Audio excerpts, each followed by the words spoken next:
There's a collection of photographs that I often go back to.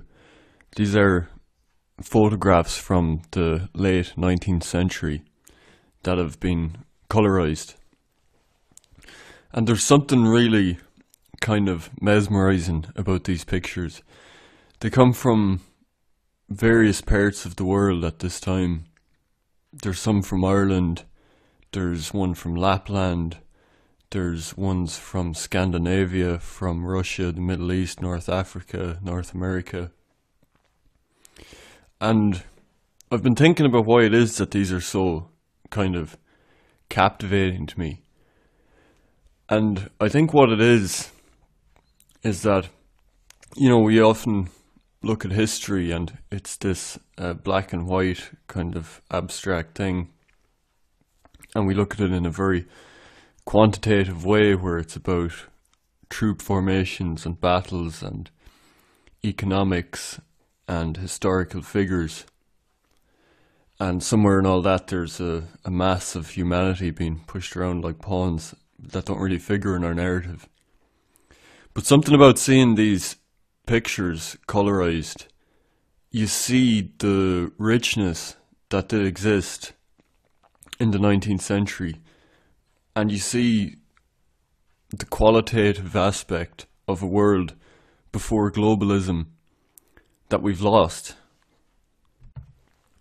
One of the buzzwords we're obviously used to hearing is diversity. And the left says they're in favour of diversity, and so that leaves people that oppose their agenda in the unenviable position of saying that they oppose diversity. And then, of course, they're portrayed as stuffy white men that want a world full of white men in suits going about business. But what the right really means, the real right, is that, in fact, it's the left that's pushing for a purely kind of quantitative economic diversity. Diversity in terms of CEO's spreadsheet, diversity of gender, diversity of racial mixture within a specific corporation or country. But the real diversity is the kind of diversity that you see in these pictures. This is a diverse world. It's a world of nationalism and a world of tradition, where you go to Ireland and you see an Irish woman in traditional dress who is weaving or baking or engaged in some kind of traditional housework.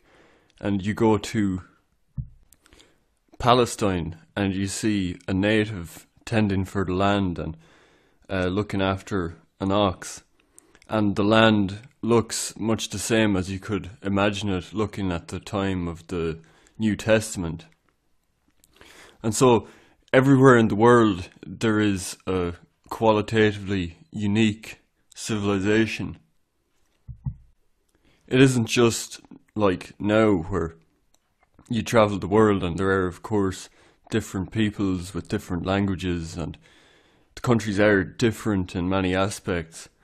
But in a certain deeper sense, it is a kind of global village. There is a globalization, a universalism of values.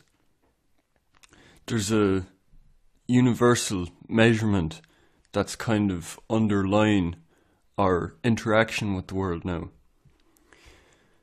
We're all progressing along the same linear time, and various civilizations are at various points in this linear progression. And that's where the concept of superior and inferior comes in. Because when everyone's using the same metrics, when everyone's engaged in the same kind of economic activity with the same means of transportation and the same methods of entertainment, you can make distinctions between superior and inferior in terms of their mastery of those techniques. Whereas what you find in these pictures is that every encounter with another people is its own unique world. They're not all operating on the same linear progression. It's not a universal linear time that's applicable across the globe. Instead, what it is qualitatively different civilizations that are each outside the time of every other civilization in this period. And so any idea of speaking of any of these peoples being inferior or superior to another is kind of rendered meaningless.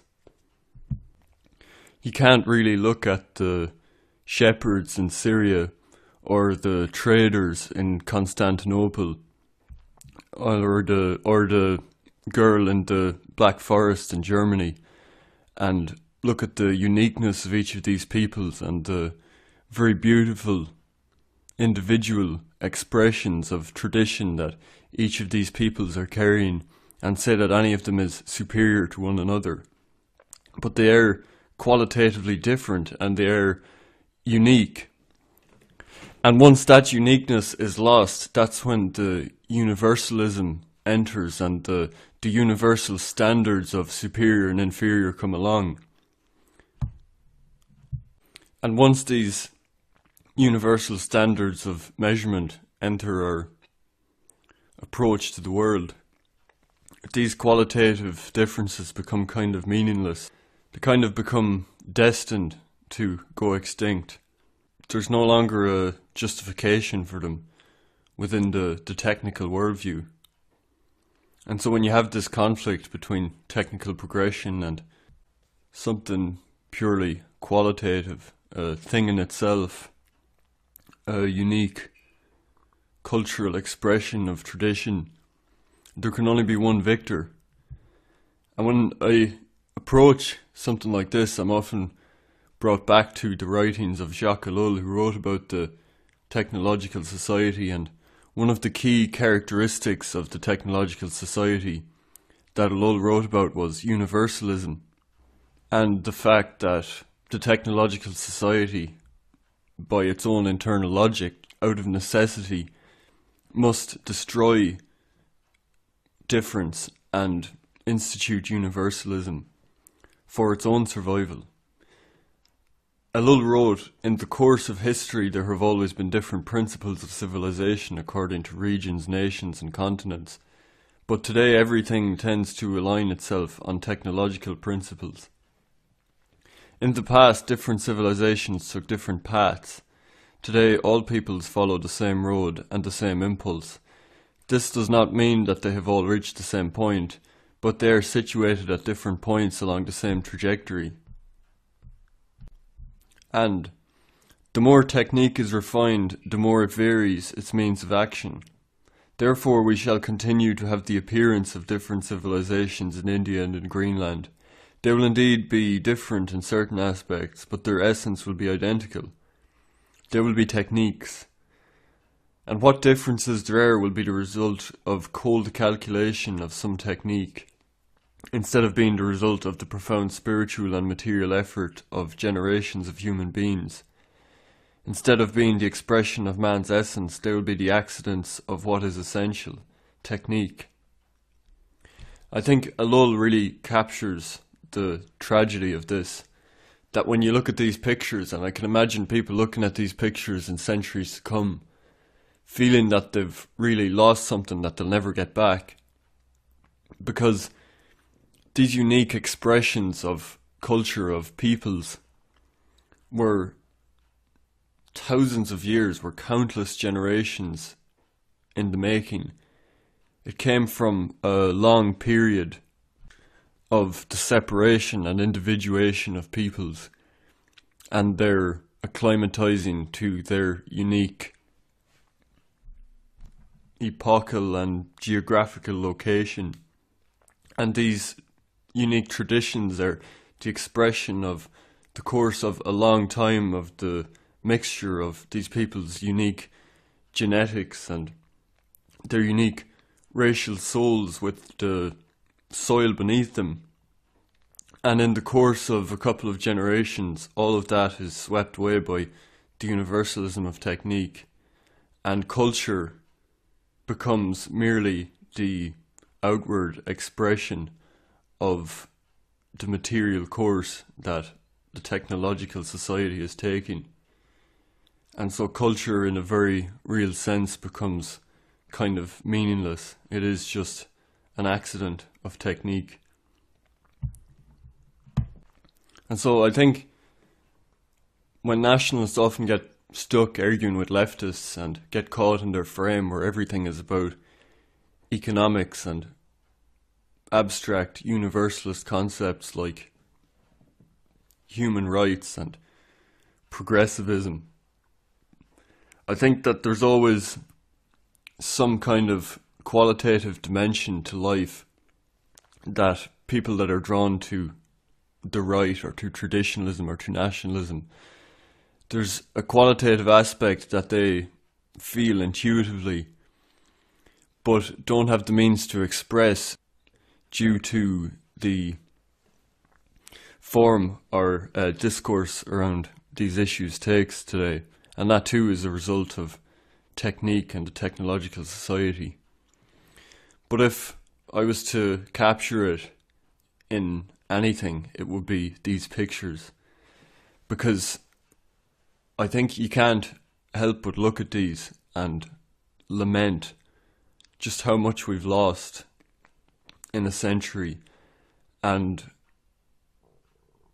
just how permanent and irreversible this is. But I'm glad these pictures exist because as long as they're around, they're a reminder that no matter how far our material linear progress goes, there will always be something intangible, something immeasurable that we have lost and that we cannot regain with any technical progress. And these pictures, I think, offer a glimpse into that.